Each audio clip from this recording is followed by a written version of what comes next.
Andy Houston on 2. The event will start in 60 seconds.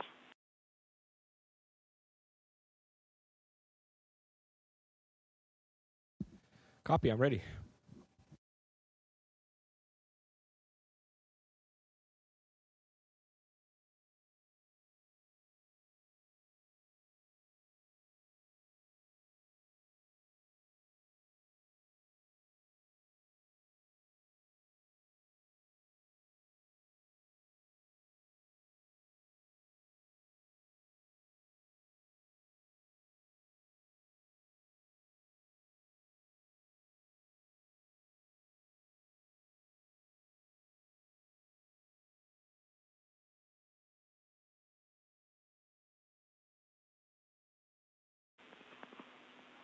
Station, this is Houston. Are you ready for the event?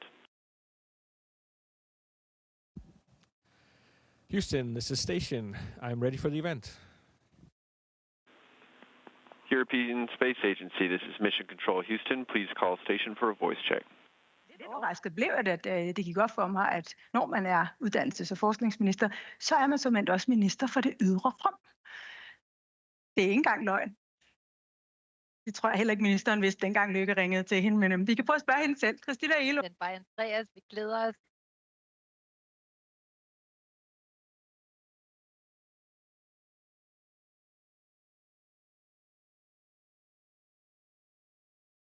Vidste du det? Det med det ydre rum. At jeg fandt ud af det efter nogle dage, efter regeringen var dannet. Der var en, der sagde til mig, er du klar over, altså i omfang er jo altså den minister, der har det største ressort, og vi ved jo faktisk ikke, fordi rummet er uendeligt, og alt det der, ikke? Stor magt. Jeg havde sagt ja alligevel, men ja. Vi skal ikke helt ud til det ydre rum nu. Lidt tættere på. Jeg ved ikke, om det er stadig. Den var Andreas. Nu har jeg glædet mig til at kunne sige Andreas Mogensen her er Herning. Topmødet, DI-topmødet i Herning 2023. In 2023. Og svæver han. Andreas Mogensen, tillykke med udnævnelsen til commander, som jo fandt Hi, Andreas. Congratulations with being appointed commander. How do you feel up there? Jamen, tusind tak, og velkommen til den internationale rumstation. Jeg har det fantastisk. Det har vi alle sammen. Vi har været heroppe lidt over en måneds tid nu. Det er lidt overraskende, så hurtigt tiden er gået. Men vi er faldet godt til. Arbejdet går godt. Adapted well. Work is going well. The Expedition 70 started this week, and I took over the commander post this week. En anden ting, jeg er klar over, er en af de sidste personer, Andreas Mogensen så inden han drog opad. Det var faktisk dig, Christina Elo. Hvad vil du gerne spørge ham? Before he launched was you, Christina. Nu har du Hi, Andreas. Nu har du været deroppe i Thank you for the last time. Og dermed jo også You've been up there for about a month, and weightless for the first time in a very long time. How does that feel in your body and in your head? Det er ikke noget, man rigtig lægger mærke til, udover at it's something you don't really pay much attention to, except I feel a little congested in my head because the blood doesn't really get sucked into my legs by gravity. But I feel very good. I exercise 2 hours every day, so I feel healthy. And it's very fun to be here in a completely different condition.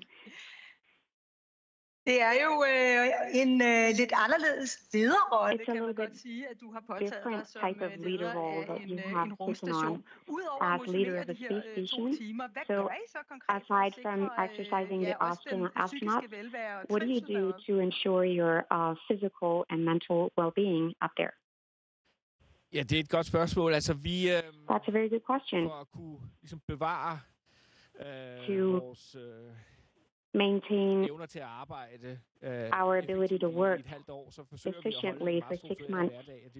We try to have a very structured work day. We get up at the same time every day, and we stop working at 7:30 at night, so we also have time to eat dinner and relax. lørdag på at gøre rent, for det er selvfølgelig også we then vigtigt, use Saturday to clean because, of course, the space station has to be clean. Everything has to be organized, and then we take Sunday off.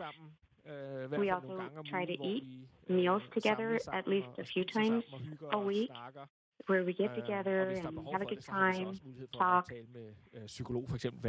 and we also have the opportunity to speak to a psychologist. So there are multiple ways that we're trying to stay well. That's good to hear, and that you're all doing well, but it's also very hard work. While you are there, you have to do experiments up there on behalf of Danish universities, and you have some Danish companies, Danish aerospace, have some technologies up there to do biological experiments. Could you tell us how that is going? Jo, jeg er i gang med at teste health monitoring. Yes, I am testing right now a sensor that can monitor different parameters such as your heart rate, your respiratory frequency, and your temperature. It's like a little sensor I can wear under my clothes all day, and it can measure my vitals. That is one example of the things that we are testing up here. We are subjects. We give blood samples, urine samples, saliva that's being analyzed up here and on Earth, and then we will compare results from before and while we're up here and after to compare results and see what happens.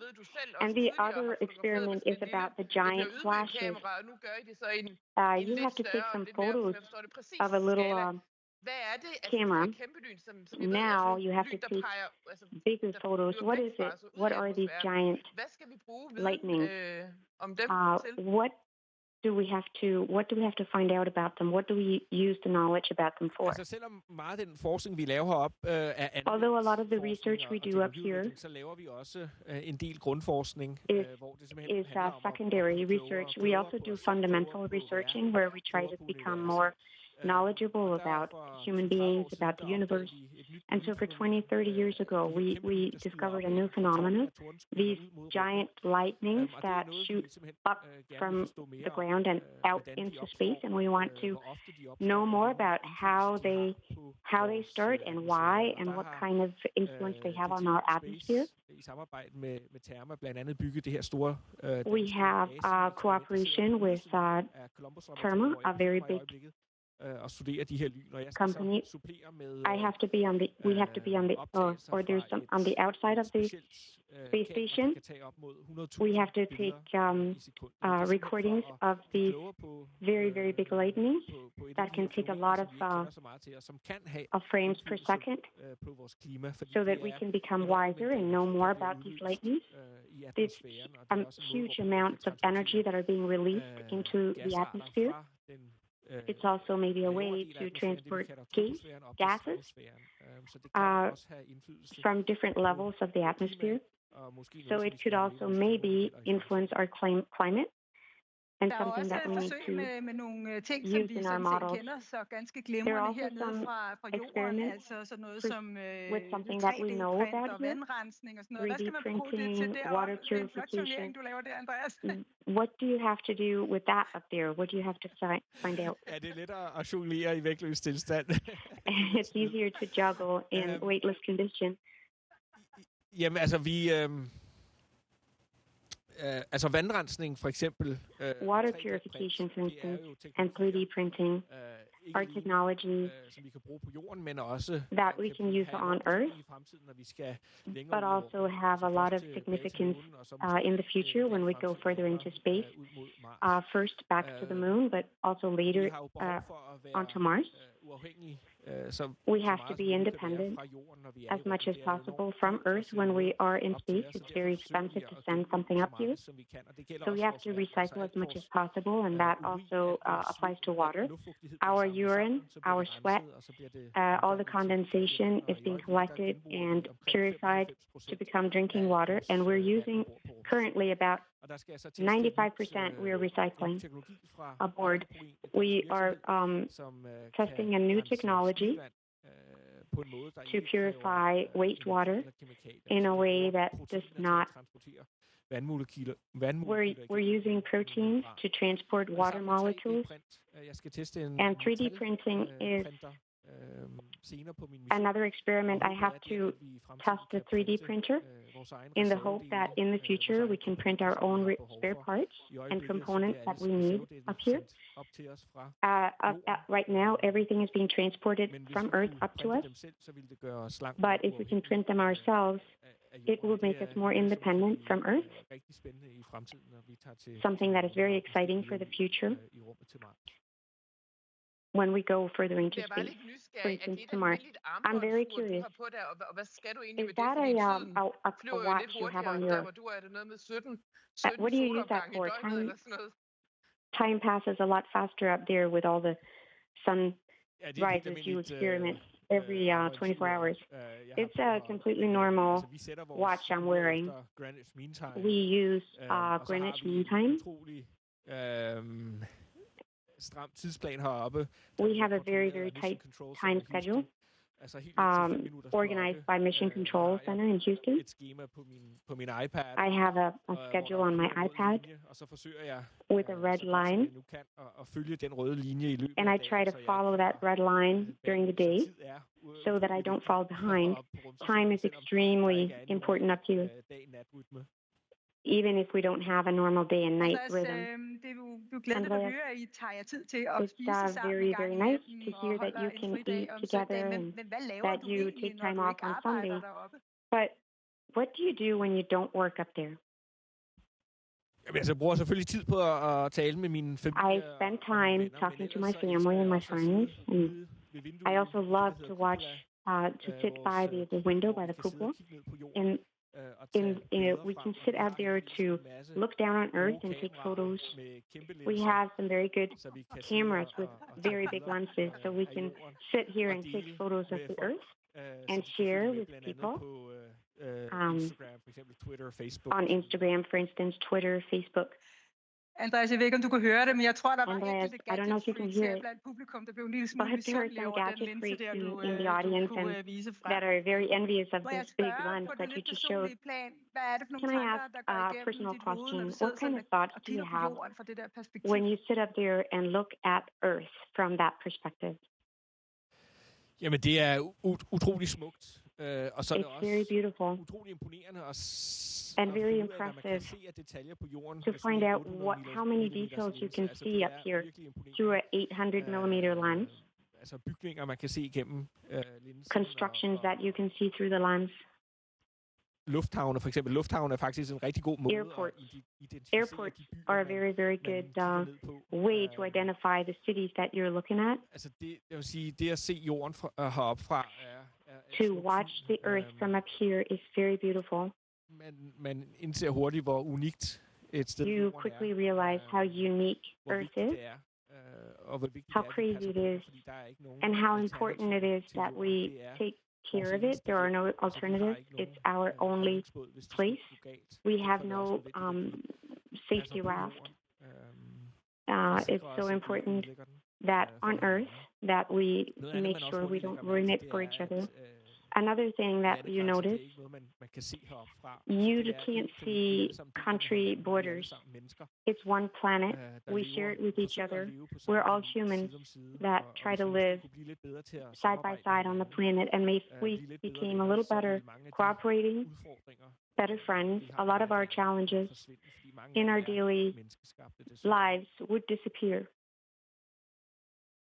Tak for det humanistiske budskab, Andreas Mogensen, her til allersidst. Jeg så jo i weekenden, at du havde kastet dig ud i at lave en chokolademus that you have tried to make a chocolate mousse for yourself and your crew. Was that good? Den smagte utrolig godt, og jeg har faktisk It was so delicious, and I've done it again. It's in the refrigerator right now. I think tonight we're going to have chocolate mousse again. It's a very good way to spend time up here is to share a good chocolate mousse. So I look forward to that tonight.